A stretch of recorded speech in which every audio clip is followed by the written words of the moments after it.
Good morning, Lavaca County. My name is Lauren Lundy. And my name is Rylan Mark. And today, we're here to welcome you back to this edition of Have You Heard? This Sunday, get ready to meet the Brahmas. The homecoming kickoff rally starts at 5 p.m. at Brahma Memorial Stadium. There will be food trucks, yard games, sweet chic, R&R, and more. So come out and join in what is sure to be a great evening. To close out homecoming week, Hallettsville High School Stuco will be hosting a homecoming dance from 7 to 11 on September 30th. Next weekend, Lavaca County will also be celebrating Kolache Fest.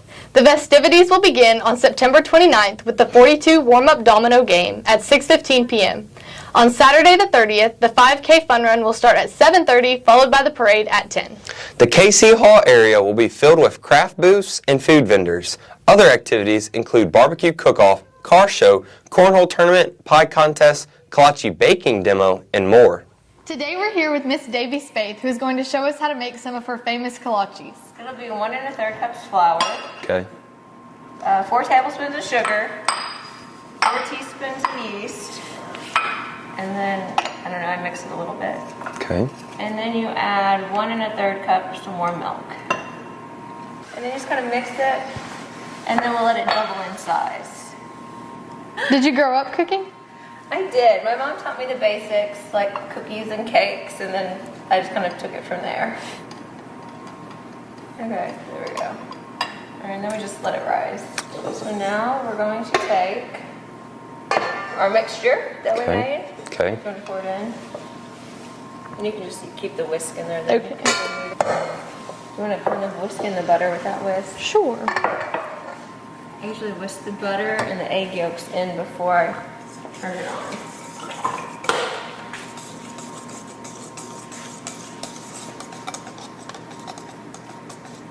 So that was 12 tablespoons of butter. Okay. And then we're going to add, this is 2 2/3 cup flour and 3/4 teaspoon salt. Just dump it in there? Yes. I do it for 10 minutes. I just don't do Okay. it like super high.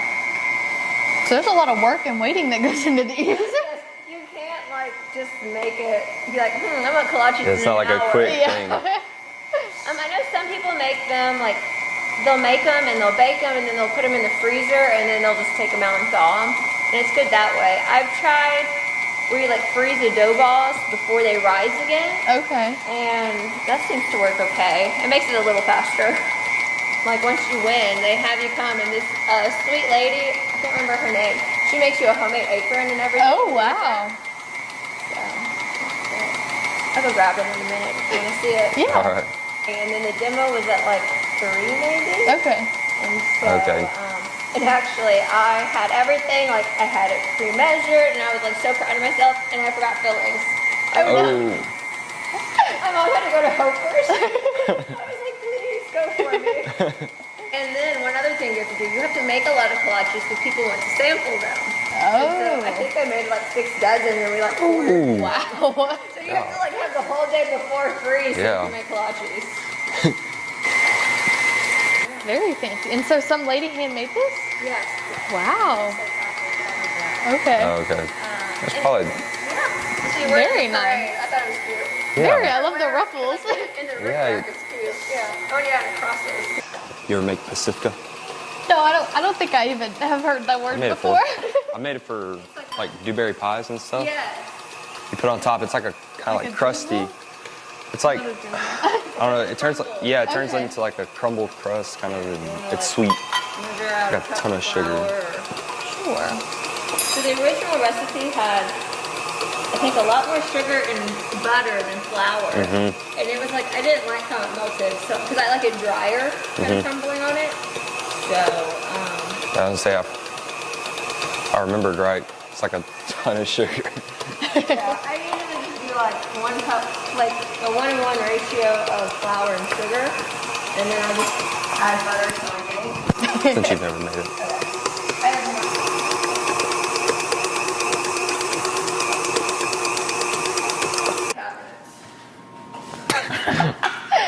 Okay, so I just take some of the dough, like a ball. It's kind of sticky, but very sticky. I get us some flour, and I just kind of work it, Okay. and then I do this thing.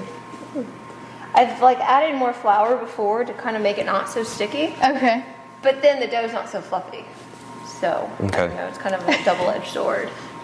It'll make a mess, but it's okay. Okay. And so oh yeah, that makes it a lot easier. And so sometimes if I think I have too much dough, I'll just like pinch the end off. I don't know, I make them about that. I usually get a dozen in a pan. Okay. So as Kolache Queen, were there like other appearances other than Kolache Fest that you had to go to, or? Not that I had to. I could have done the Festival of Lights in Hallettsville. And then I did think about doing the Tom Tom Parade and the Half Moon Holidays in Shiner. Because I went to school in Shiner. But it's just so hot. Yeah. Understandable. Early. I was like, I'd rather sit and watch the parade. So you're last year's Kolache Queen at the Kolache Fest? I am. And I'd never been to the Kolache Fest. Oh, hey. I That's didn't even know. So how did you end up? Did you apply? How does that system You have work? to make kolaches, and you take them. I don't know. They like share it on Facebook or it's in the paper, and you make kolaches. And I think the chamber judges them, Okay. and then they just tell you if you win or not. But then the catch is you have to make kolaches in front of everybody. yeah. I mean, you're like, oh, I get to ride in the parade and wear Very and exciting. you get an apron, but then yeah, you make kolaches. But so are you gonna have to like be at the Kolache Fest in this year? Like, is there any kind of things that y'all have to do, or? Have to. I'm going, and every year you can ride on the float. Oh, that's Okay. exciting. That's kind of fun. And then I did not have all of my grandmothers died before I was old enough to like learn to make things. And so I kind of just, when COVID hit, everyone was at home bored. There you go. Time to pick up baking. Some people learn to play the guitar, and some people learn to make kolaches. Y'all are good at this. I've never made kolaches in my Yeah. life. Okay. I had to practice a lot. Like, I did not enter thinking I was going to win. I was just like, I might just try. I'm not Yeah. doing anything else. Might as well. Then, so we just let these rise and let them double in size, and we'll put the filling. Okay. Oh wow. I like, Country Bakery has those dewberry ones sometimes. Those are good. Or I really like H&H's.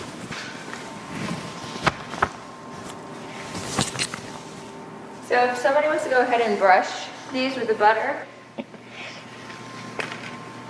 But I like to bake them on the convection oven so they bake like evenly. Okay. I go and I just make little wells. Okay. And I put a lot of filling, like I said.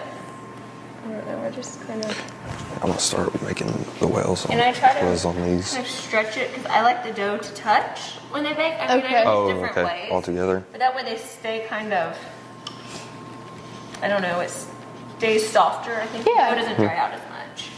Like, I sometimes cheat and I just buy the pie fillings. Like, That's fair. you can't. And I tried making homemade pineapple before, and it's not as good as the canned filling. But the peach, I usually just buy either frozen or canned peaches, unless they're fresh or in season. And I do usually cornstarch and kind of sugar. Okay, so you just sprinkle a little bit on each of them. Yeah. As much as you want.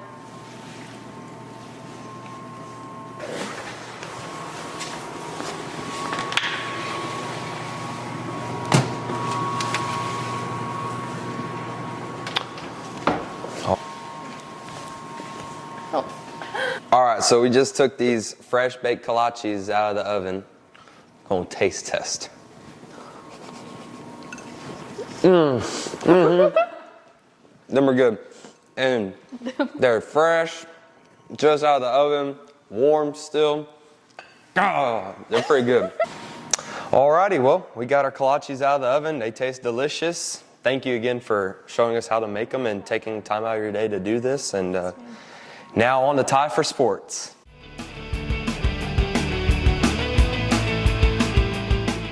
Hi, my name is Ty Tomek, and welcome to Sports on Have You Heard, where we cover your favorite Lavaca County teams. Today I will be recapping last week's games for both Lady Brahmas and the Brahmas. On September 8th, your Brahmas faced the Van Vleck Leopards for our second home game. The Brahmas took an early lead with Lane Gerke's run going for a 68-yard touchdown. It ended up being a one-sided game all night. We'll send it to Cody and Summer for sideline interviews. All right, I'm here with Jay Sean Price. Jay, what's your position? Running back. Okay, how do you think we did tonight? I think we played very well, and we came out and just got the job done. Okay, what do you think we can improve on for the next game? Not turning the ball over and not having any penalties on us, and that's about it. All right, thank you so much. Yep. Here is Zachary Hinkie, number 66. Zach, tell us your position. Offensive line, defensive line. How do you think you did tonight? I think I did pretty good, but there's always room for improvement. How do you think the team as a whole did tonight? We did solid, held them to no points. We scored about 46, 47. I don't remember the score. We whooped some butt. That's great. Thanks. All right, I'm here with Coach Montgomery after the game. How do you think we did tonight? Well, I think defensively, having a shutout, that's always going to be good, but especially proud there at the end of the game, we got a lot of our younger guys come in. And I don't know if you know, but, on that last defensive stop down here, we didn't have not one, defensive starter in. So for a lot of guys to come in, and then with old Trey Bill, getting the interception to seal the game, it was really good to get a lot of guys in the game that didn't play normally. Yes, that was definitely amazing. What do you think we can improve on for the next game? Oh man, well, in this type of thing, this night we want to enjoy the win. Yes. Now we'll watch the film and there'll be a lot of things to fix, but for right now we just want to enjoy the win. Now if you come talk to me Monday, Okay. I'll tell you all these things we got to fix, but for right now we just want to enjoy the win. All right, well, thank you so much. All right, Congratulations. I love HBNN. Yes, go Brahmas. Go Brahmas. Thank you for those interviews. While the clock was winding down, the Leopards dropped back for a pass one last time, and Trey Satterwhite stepped up and picked the ball off and ended the game. The final score was Hallettsville 46, Van Vleck 0. On September 15, we traveled to San Antonio to play Comal Piper, and the outcome wasn't what we hoped. Our Lady Brahmas have had a rough start to the district, losing to Edna, Columbus, and Yoakum. They played Palacios on Tuesday night and earned their first district win. We are hoping for another one as they play the Industrial Cobras tonight at home. Come out and support. Games begin at 4:30. Cross country is dominating once again this year. On Saturday the 9th, they ran in Moulton, and Elizabeth Felsman came third. Juliet Davenport placed 10. On the boys' side, Josh Griffin placed 12th, and John Dean placed 13th, and the boys placed third as a team. This past Saturday the 16th, both teams ran in Shiner. Josh Griffin placed 15th, and for the girls, Elizabeth Felsman placed third, Juliet Davenport placed 8th, and Darby placed 16th. Both cross-country teams will be running Gonzales this Saturday at 8, so go out and support the Brahma cross-country teams. Thank you for tuning in to Sports on Have You Heard. Back to you, Rylan and Lauren. Thank you, Ty. We're excited to see what the future of the season will hold for our Brahmas and Lady Brahmas.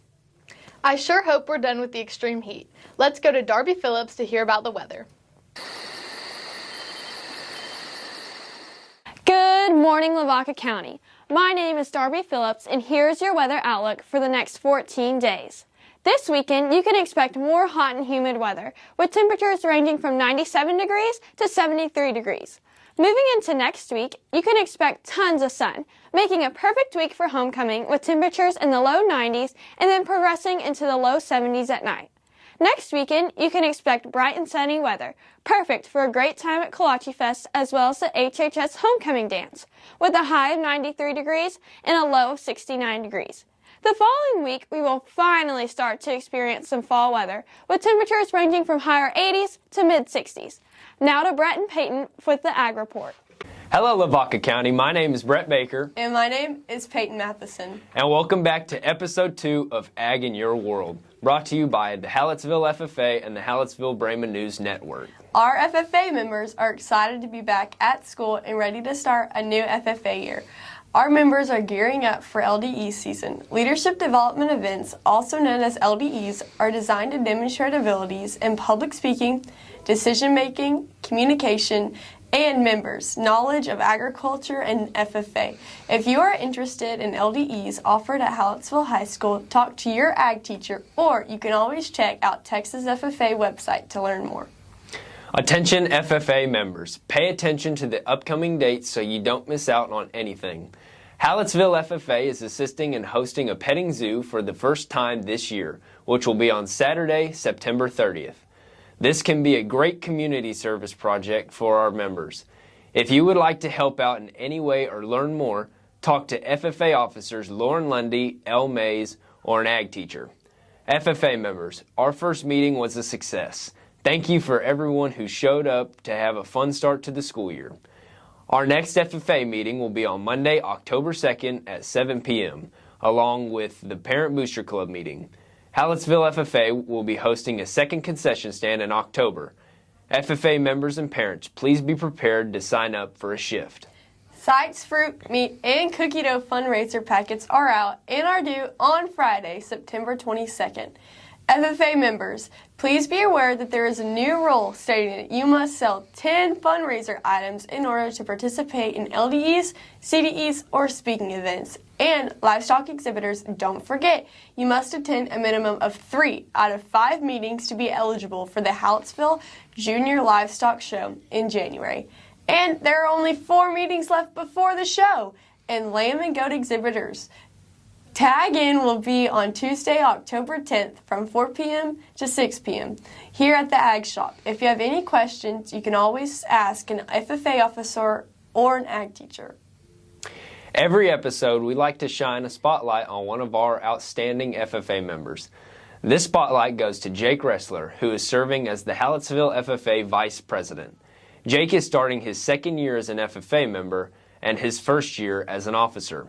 Jake participates in chapter conducting, job interview, and meats judging, as well as showing commercial steers at Houston and San Antonio, and commercial heifers and the market swine at the Hallettsville Junior Livestock Show. He is also serving as a sophomore class president and plays baseball in the spring. And we'll close with the ag news of the week. The Midwest's first fully electric automated tractor was unveiled in Missouri on September 5th. The University of Missouri produced the first tractor of its kind in the Midwest. The Monarch MKV tractor will be used by the university for the research until more are made and put on the market. It has cameras and sensors to be driven remotely, and artificial intelligence can collect data and analyze crop health. It is designed to innovate the future of agriculture, and it runs solely on electricity. The MKV is described as being well suitable for small-scale farms and has some capabilities that traditional tractors don't. It does come at a high price, $89,000, which is over twice the price of a similar-sized traditional tractor. But it might be worth the extra money because its full capabilities and uses haven't been explored yet. This tractor can also be a future option for farmers with disabilities who can't utilize a traditional tractor. Thank you for tuning in into Ag in Your World, brought to you by the Hallettsville FFA. We hope that you return for our next episode airing October 5th on Have You Heard. Now back to Rylan and Lauren. Thank you, Brett and Peyton, for our local Ag Report. We're excited for all of FFA's upcoming events. We want to say a special thank you to our sponsors: Edward Jones, Shamrock Movers, TDECU, CH Graphics, Forever Last, Benedettini Cabinets, City Motors and Edna, Plum Perfect Plumbing, Texas Elite Therapy, and Judy Drost. If you or your company are interested in sponsoring us, please contact our advisor, Christy Opiella, at 361-798-2242, extension 384. Once again, I'm Lauren Lundy. And I'm Ryla Marek. Thank you for joining us for today's edition of Have You Heard? See you next time.